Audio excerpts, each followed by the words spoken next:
네, 안녕하십니까. 현대차가 장을 마치고 컨퍼런스 콜을 진행을 했습니다. 현대차 실적 발표가 이제 다음 주 예정되어 있습니다. 10월 제가 알기로 26일로 예정되어 있는데 지금 시장에서는 현대차가 대략 1조 원 이상의 영업이익 그리고 3분기 기아차도 6천억대 영업이익이 좀 전망이 됐었는데 주가 최근에 사실 9월달, 10월달 강했죠. 근데 이제 적자 1조 원 이하가 나오고 있습니다. 그래서 보니까 주가도 지금 좀 작나요? 네. 예, 주가도 현대차 차트입니다. 그래서 조금 흘러내리고 있었고, 기아차도 마찬가지입니다. 상당히 현대 기아차가 이제 내년에 새로운 전기차 라인을 GMP도 나오고, 최근 펠리세이드, 텔루라이드 또는 기차 등등, 투싼 잘 나갔었죠. 또 수소차 상당히 많이 밀어붙이고, 정의성 회장님도 취임을 하시고 되게 많았는데 이제 오후 4시에 나왔던 이 이야기 때문에 이제 시간에서 보면 현대차가 16만 원대까지 떨어졌고요. 기아차도 한 5% 이상 하락을 했습니다. 그래서 내일 이제 물론 이 영상은 10월 제가 19일 월요일 날 제작을 하고 있습니다만은 또 주주분들 입장이나 또 관심 있게 보셨던 분들 중장기 투자하신 분들이 좀 많았을 거라 생각이 들어요. 또 무슨 날벼락이 났느냐 볼 수가 있는데 그래서 이제 현대차가 보면은 어디 갔습니까? 조금 글자는 작습니다만은 보면 그래도 연간 한 2018년도 2조 4천억 그리고 작년도에 조금 못해가 3조 6천억 올해 이제 얼추 지금 3분기 때 1조 찍으려고 그랬거든요. 작년 연말에 1조 1천억 찍고 그래서 지금 주가도 그래서 많이 올라갔던 겁니다. 기아차는 이제 현대차보다는 조금 못하지만은 그래도 5천억대 이상 꾸준히 좀 전망을 하고 있었는데 이 1조 원 정도를 충당금 설정이라 그럽니다. 그래서 한번 좀 보면 큰콜 내용을 이제 현대차 자료인데요. 3분기에 품질 비용을 반영을 한다는 겁니다. 그래서 뭔가 좀 천천히 보죠. 그래서 세타2 엔진 이야기인데 추가 충당금을 설정을 해서 선제적 품질 조치를 하겠다. 그래서 현대차가 대략 2조 3천억, 기아차가 1조 3천억 정도 됩니다. 구체적인 숫자는 여기 있어요. 2조 천 현대차가 이제 작년에 충당금 빼고 새로 이제 하는 게 한 2조 1,300억 정도. 기아차가 1조 2천억. 그래서 조금 이해를 돕기 위해서 이런 게 있습니다. 회계 규정이니까 조금 머리 아플 수는 있는데요. 그러니까 손실을 충당금이란 게 뭐냐면 회계 규정에서 그러니까 손실을 대비해서 미리 그러니까 어떻게 보면 미리 이제 준비해둔 돈, 이렇게 해석할 수 있습니다. 그럼 지금 처음에는 어떻게 충당금이 만약에 설정이 되게 되면 이거는 뭐로 인식할까 회계상 비용으로 인식이 됩니다. 미리 이제 우리가 돈이 나갈 거니까 미리 이제 돈을 준비해 두는 거죠. 우리 리콜 하게 되면 자동차 리콜 하게 되면은 자동차가 그 비용을 부담하잖아요. 이게 바로 충당금입니다. 그래서 충당금을 설정했는데 나중에 예를 들어서 그런 경우는 잘 없습니다만은 그럼 나중에 돈이 나갈 걸 예상하고 충당금을 설정을 했는데 돈이 안 나가요. 그걸 이제 뭐라 그러냐면 충당금 환입이라는 표현을 씁니다. 그럼 환입은 되면 어떻게 되죠? 다시 이제 마이너스로 미리 빼놨던 돈이니까 다시 자산으로 들어오는 겁니다. 가끔 이제 개별 기업 주가 보면 충당금 환입에 따른 실적 착시 효과 이런 게 있는데 근데 이제 가장 중요한 건 뭐냐면 조금 더 볼 필요가 있어요. 금액이 어마무시게 합니다. 그래서 보면 현대차가 이제 기준 환율 1150원 이거는 이제 한국에만 판매된 차가를 말하는 게 아니고요. 전 차종을 말합니다. 수출 내수 포함해서. 그래서 이제 어떤 대상이냐를 보니까 세타 GDI 엔진입니다. 엔진 이름이니까 조금 낯설 수도 있고 자동차 일각인 있으신 분들은 쉽게 아실 수 있을 것 같습니다. 엔진이 세타 GDI 엔진인데 11, 14 MI라고 한 거는 M은 이연식을 말하는 겁니다. 그러니까 세타 GDI 2011년 14년식 요거 이제 이게 보통 어디 들어오는지 보니까 소나타 2011년식 12년식 그리고 소나타 투싼 산타페 2013년, 14년식에 1200, 이게 1000대니까 120만 대, 대략 이제 9천억 정도가 잡혀 있고요. 그리고 이제 세타 GDI 엔진이 소나타만 들어간 게 아니고 K5나 소렌토나 스포티지에 들어갔기 때문에 이게 70만 대, 그러니까 여기서 한 5,300억 정도가 설정이 된 겁니다. 그러니까 리콜 관련해서 이 비용을 미리 이제 빼둔 거죠. 그리고 이제 다른 엔진, 이제 11년, 14년 모델 말고 그 다음에 모델 15년, 18년 모델, 뭐 차종은 비슷해요. 이게 다 소나타, 현대차는 소나타, 투싼, 산타페 들어갔으니까 뭐 동일년식 15년, 18년식에 뭐 120만 대 정도, 1000대니까 그러겠죠. 120만 대, 8,300억 정도. 기아차는 K5, 소렌토, 스포티지에 대략 110만 대 정도, 5천억 설정한 거고, 또 엔진이 세타2 GDI만 있냐? 그게 아닙니다. 또 다른 엔진을 보니까 세타 MPI, 세타 HEV, 그리고 감마 누구난 또 엔진이 들어가나 봅니다. 제가 사실 여기까지는 잘 몰랐는데요. 이제 다른 기타 엔진, 세타 대표적인 세타 GDI 엔진 외에 세타 MPI, HEV, 그리고 감마 누, 사실 세타2 엔진 나온 이야기가 제가 알기로는 2015년도, 17년도인가요? 그때로 좀 되돌아가요. 상당히 이제 리콜의 결함이 발견돼서 이 세타2 엔진 같은 경우는 사실은 작년에 상당 규모의 9천억 정도 됐나요? 충당금을 설정을 했었는데 좀 이례적입니다. 다시 한 거 자체가. 그러다 보니까 지금 제가 제목을 신임 정의선 회장님의 전공법이라고 이야기를 드려놨는데, 일단 조금 설명을 드리면서 왜 전공법이라는 표현을 썼는지는 차후에 말씀드리도록 하겠습니다. 어쨌든 1조 원 나올 거라는 영업이익이 갑자기 1조 원 적자가 발표되게 생겼습니다. 현대차가 대략 2조 1000억, 기아차가 1조 2천억의 손실을 이번 3분기에, 그러니까 다음 주 실적 발표하는 2020년 3분기에 실적이 반영될 겁니다. 반영이 되는데 왜 그러면 이렇게 많이 잡았냐를 이제 세부적으로 IR 자료를 좀 같이 보시면, 첫 번째 아까 봤던 첫 번째 엔진 세타2 2011년 14년 모델을 기준으로 봤을 때는 얘는 왜 이렇게 많이 잡았냐 했더니 이렇게 이야기를 했어요. 크게 이제 품질 비용 추정이 변경됐다고 이야기했습니다.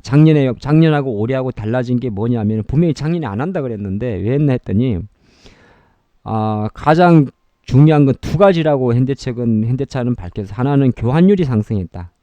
그러니까 차를 이제 엔진을 교환하는 그 빈도를 말하겠죠. 그리고 차량 운행 기간을 재산정했다. 작년까지만 해도 차가 이제 보통 우리가 차를 한번 타가지고 뭐 폐차, 글쎄 이 폐차 기준인지는 제가 정확히 모르겠는데 자동차 제조업체 기준으로 한 이 정도는 탄다. 그러니까 차량 수명을 말하는 거겠죠, 대략적으로. 그걸 이제 12.5년으로 적용을 했었는데, 이제 미국 사람들이 주로 이제 차를 한번 사가지고 탈 때까지 타는 걸 했던데, 다시 계산해 보니까 미국 사람들이 생각적으로 12.6년이 아니고 19.5년 오래 타더라. 그래서 여기에 이제 데이터를 바꿔준 겁니다. 대략 얼마가 늘어났냐면 여기서 7년이 늘어났습니다. 그렇죠, 7년이 늘어났어요. 그리고 이제 왜 작년에 안 한다 그랬다 올해 또 했는지 봤더니 이 품질 추정 비용, 그러니까 손실이 발생할 수 있는 비용의 기준을 바꿨다는 거예요. 뭘 했더니 현대차 자체적으로 KSDS라는 게 있나 봅니다. Knock Sensor Detection System이라는 건데, 요 KSDS를 돌려가지고 적용을 시뮬레이션 해보니까 기존의 가정이 다 바뀌더라는 겁니다. 기존의 가정이, 그러니까 우리가 앞으로 만약에 차를 100개를 만들면 기존에는 한 7개 정도가 불량품이라 생각을 했는데, 쉽게 말씀드리면 새로운 엔진 이상 진단 시스템 KSDS를 새로 적용하고 또 차량을 생각보다 연식을 더 7년을 더 늘리다 보니까 요게 이제 두 가지가 증가했다는 겁니다. 그래서 결정적으로 올해 3분기에 품질 비용이 증가했다. 교환율이 증가했기 때문에. 그리고 또 하나가, 그렇기 때문에 앞으로 이제 품질 비용 추가가 불가피하다. 이렇게 크가지 두 가지입니다. 교환율 상승과 차량 운행 기간을 재산정했기 때문에 세타2 GDI 11년 14년 모델은 이렇게 아까 말씀드린 대로 여기서 한 1120만 대 정도가 늘어났다는 겁니다. 금액도 늘어났고. 자, 두 번째, 그럼 세타 GDI 15년 18년 모델 같은 경우는 그 다음 해 모델인데요. 그 다음 모델은 왜 늘었냐 봤더니 어디 갔어요? 이것도 거의 비슷한 내용인데 조금만 더 크게 볼까요? 이렇게 좀 글자를 적어놨어요. 이 자료가 현대차 기아차월 따끈따끈한 자료입니다. 2019년 20년 10월 19일 장마철 현대차 기아차 메인 공식 홈페이지에서 제가 캡처한 거이기 때문에 다시 좀 보면, 그래서 작년도 평생 보정 관련 비용이 그동안에는 좀 우리가 경험치가 부족해가지고 비용을 좀 낮게 잡았었다. 그러다 그런 상태에서 15년, 16년 모델이 클레임이 생각보다 많이 증가했다. 그래서 리콜이 많다 보니까 우리 현대차, 기아차 입장에서는 부정적인 이슈가 많이 노출이 됐고, 그러다 보니까 15년 9월 이후에 이제 현대차가 본격적으로 리콜 제도에 대한 어떤 청정도 개선을 말하는데요. 공정 변경이 진행되면서 품질 문제에 대해서 점진적으로 개선하고 있다, 그런 내용이고, 그래서 앞으로 예상 클레임이 상당히 좀 급증할 것 같다는 걸 좀 감안한 겁니다. 그래서 15년, 16년 모델에 대한 고객 불만 상승이 현실적으로 보니까 조금 더 늘어날 것 같다. 그래서 미리 이제 비용을 많이 잡아놨다. 예. 그런데 17년, 18년 모델 같은 경우는 어느 정도 클레임이 감소했는데 그 이전 거 15년, 16년 모델이 오히려 비용이 증가할 것 같다, 그런 내용이고, 그리고 아까 말씀드린 차량 엔진 진단 시스템 KSDS를 돌려보니까 요게 조금 강화됐다 보는 거죠. 자체적으로 이제 만든 프로그램 같은데요. 이 엔진 이상 진단 시스템을 시뮬레이션을 돌려봤더니 사전 고장 감지 기능이, 그러니까 쉽게 말해서 불량 센서가 더 많이 들어온 거죠. 불이 빵빵빵빵. 그래서 이제 작년도보다는 미래 예측 비용이 증가했다, 그렇게 이야기를 한 겁니다. 그리고 아까 말씀드린 지금은 요 세타2 GDI 18년 모델인데 그 이전 거 11년 14년 모델에도 보니까 아까 저 차량 연속을 12년 돌리다가 19년 돌리면 여러분 똑같지 않겠습니까?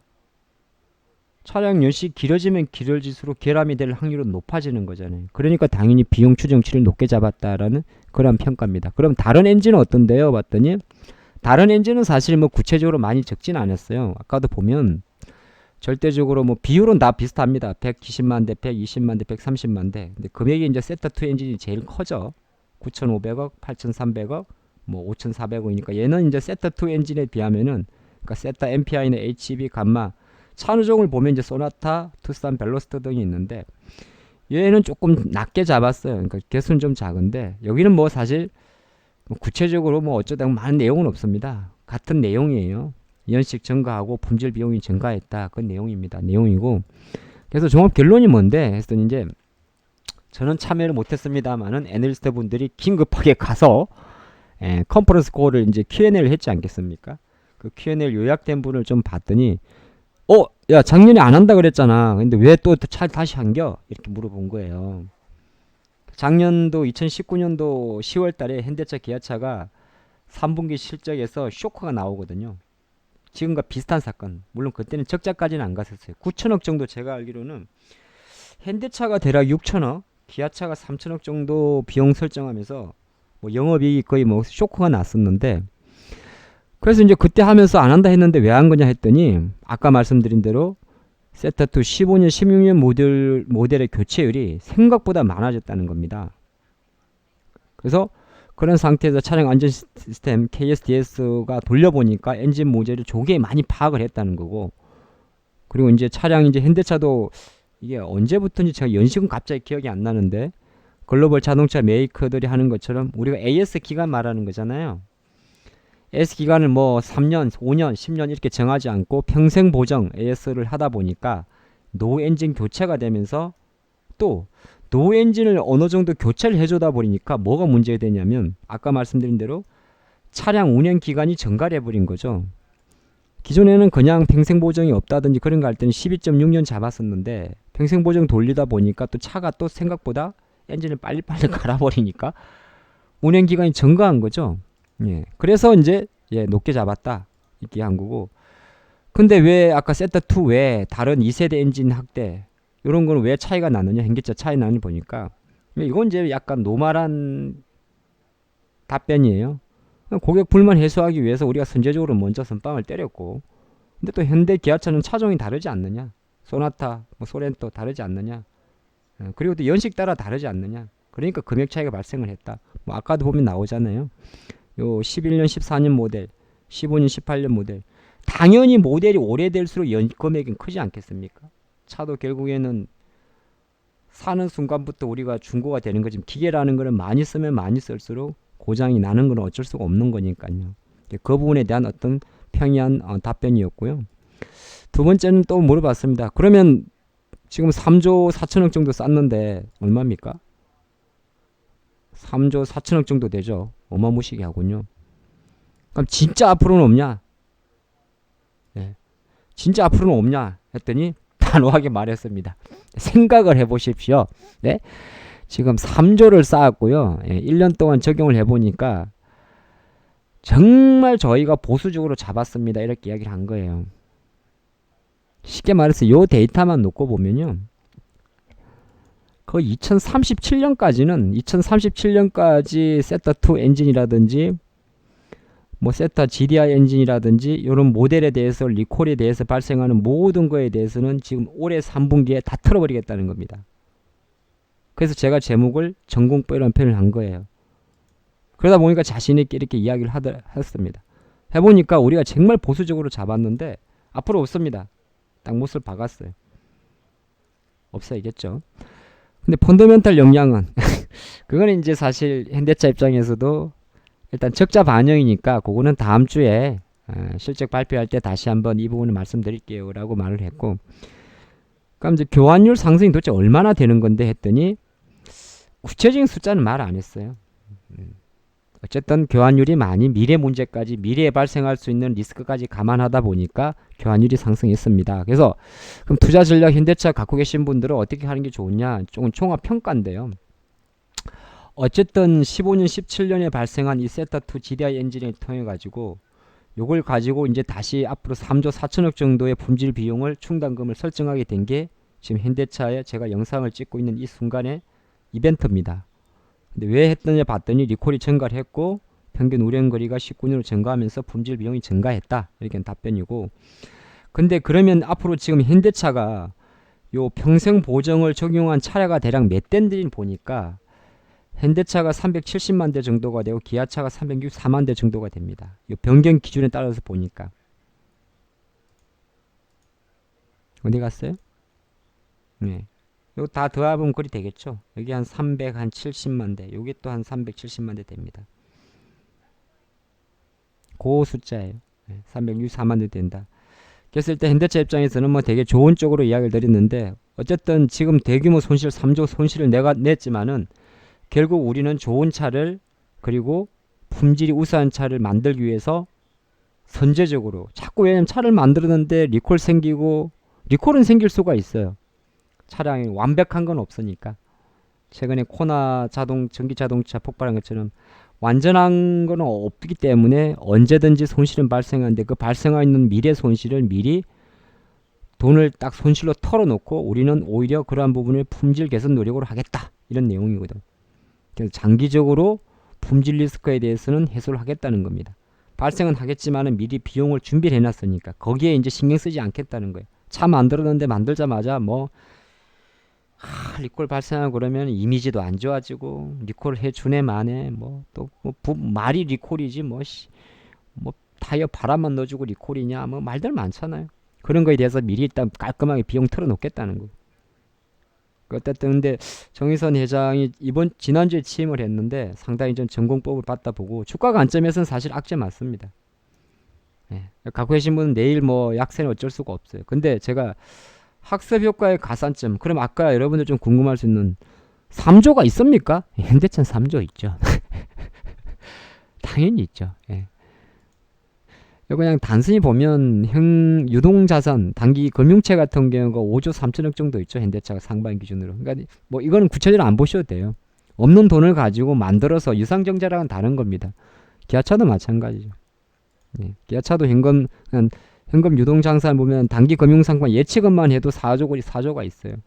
쉽게 말해서 돈, 은행에 넣어둔 돈이 있어요. 근데 이것만 볼 것도 아니고 나머지 뭐 다른 비율을 봐도 뭐 현금성 자산, 그러니까 돈은 있는 돈을 가지고 비용을 떨었기 때문에 우리가 혹시 말하는 충당금 때문에 뭐 유상증자를 한다든지 그런 일은 있을 수 없고, 또 유상증자라는 거는 그 재원과 이 기업이 갖고 있는 현금성 자산은 다릅니다. 그거 좀 알아주시면 좋을 것 같고, 주가 관점에서만 좀 간단히 이제 결론을 좀 내려드릴 것 같은데요. 작년도에 한 10월 달에 두 가지를 비교해 보죠. 작년 10월에 이제 딱 이맘때 현대차가 실적 발표할 즈음에, 이는 기아차 차트인데 일봉입니다. 충당금 설정하고 주가가 못 갔었어요. 그전에는 뭐 조금 괜찮았어요. 예, 괜찮았는데, 그리고 이제 쭉 보니까 뭐 기아차는 사실 연말까지 뭐 그렇게 뭐 어느 정도 반등을 하면서 좀 하락을 했습니다. 이거 하락한 거는 올해 빠진 거는 이제 코로나고, 근데 현대차는 사실 기아차보다는 못 일어났었어요. 작년 10월 달. 예, 여기 또 비슷한 시기입니다. 결국 얘는 연말까지 버벅대다가 그 해를 마감을 하고 그냥 코로나 장에 맞춤이 됐는데, 지금의 현대차는 과연 어떨까를 좀 생각을 해보면, 일단 일봉으로 보면 안 보이고요. 주봉으로 보면 사실 6월달 이후 많이 올랐습니다. 10만원 하던 주가가 얼추 19만원, 90% 올랐었어요. 근데 어쨌든 간에 단기적으로 다음 주 실적 발표할 때 악재는 맞습니다. 근데 제가 바라보는 관점에서는 악재는 맞긴 맞는데, 이게 일단 저는 여기도 많이 좀 이야기해요. 전공법을 던진 이 학습 효과라는 게 가산점을 둘 수 있는 확률이 되게 높습니다. 왜냐하면 간단히 봐서는 이제 앞으로는 리콜 문제 발생하도 이미 비용을 털어놨기 때문에 그 돈으로 갚으면 되는 거고요. 그럼 계속적으로 신차 만들고 뭡니까?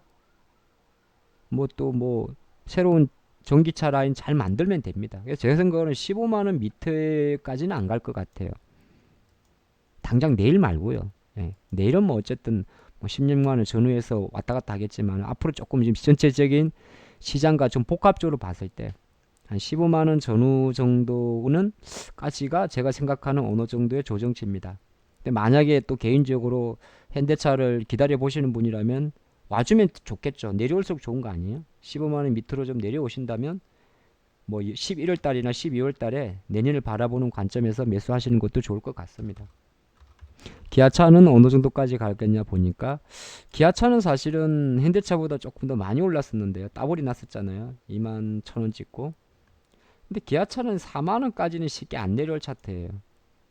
대략적으로 생각해보면 제 생각으로는 한 4만 글쎄 한 4만 2, 3천원? 이 정도 기아차가 내려와주면 내년을 보는 관점에서는 한번 매수도 권할 수가 있습니다. 반대로 갖고 계신 분들은 팔아야 됩니까? 똑같아요. 단기 투자가는 잠깐 팔았다 다시 사면 되는데 그게 잘 못하시더라고. 100주 갖고 있다가 한 40, 60주, 50주 털어버리고 한 달 있다가 50주 사면 되거든요. 근데 그걸 잘 못하시는데, 사실 주식은 그런 걸 잘 하셔야 돼. 악재 터지면 일단 비중 줄여놓고 우리 좀 기다렸다가 또 빨리 사요. 딱 돌아서는 거 보고 다시 매수하고 그걸 다시 3, 4개월 가져가면 되는데, 그거 좀 봐주시면 좋을 것 같고, 한 가지 제가 약간 조심스러운 이야기는, 어쨌든 환율이 이렇게 많이 하락을 하게 되면 계속 하락하잖아요. 현대차가 환해지도 하고 해외 법인도 많습니다만은 그래도 한 익스포전이 있어요. 아예 없지는 않습니다. 그게 제 최근에 직간접적으로 저는 그리 봤습니다. 상당히 모넌 재료가 좀 터졌었는데도 불구하고 현대차의 주가가 이 이슈 전에 이미 조금 살살 늘어졌던 부분, 뭐 기아차도 마찬가지고 10월 들어서 조금씩 늘어졌던 부분은 환율 효과도 무시 못하고, 여기에 현대 글로비스가 만들어낸 현대차 지배 구조에 대한 뭔가의 불확실성과 새로운 그림, 이것 자체가 우리 현대차의 주가를 눌렀고, 현대차의 주가가 누른 것보다 기아차가 덜 빠졌던 거는 정의선 회장 입장에서는 현대차 지분율이 2.3%, 6%밖에 없고, 하지만 기아차 지분율은 절대적으로 많습니다. 어디 갔어요? 그런 게 영향이 좀 복합적으로 작용을 한 거죠. 뭐 거기까지 설명드리면 너무 길어질 것 같은데, 예. 여기는 33 어디 갔어요? 여기는 어디 갔어요? 기아차 1.74%네. 제가 깜빡 잘못 알고 있었군요. 현대 글로비스죠. 예. 글로비스가 정의선이죠. 좀 정리가 되셨나요? 물론 이게 큰꼴 내용을 제가 그대로 좀 보여드리다 보니까 뭐 약간 정리가 안 될 수도 있을 수 있는데, 천천히 이 자료들은 현대차 기아차 홈페이지에 들어가면 다 있는 자료예요. 근데 그걸 이제 이렇게 또 텍스트로 설명하는 게 제 일이었고, 맨 하단에 말씀드렸던 요 짧게 요렇게 단기적으로 악재입니다, 학습 효과는 가산점이다고 한 말은 조금 전에 차트가 보여준 대로 대략 현대차는 이제 단기적으로 매도가 맞고요. 뭐 뒤 볼 것도 없습니다. 근데 이제 중장기적으로 다시 저점을 논하시는 분들은 대략 저는 15만원 전후를 좀 생각을 하고 있고, 기아차는 한 43,000원 전후를 생각한다. 요거 좀 중심 잡고, 예. 혹시 이때만 기다렸다 하시는 분들은 그때 정도부터 조금 줍줍하셔가지고 내년까지 좀 쭉 가보시고, 또 많이 갖고 계신 분들은 물량을 좀 털었다가 다시 사야 된다고 생각하시는 분들은 그러한 부분을 생각하십사 하고, 제가 또 이 늦은 시간에 현대차 긴급적으로 영상을 한번 찍어봤습니다. 내일도 화이팅 하시기 바랍니다. 감사합니다.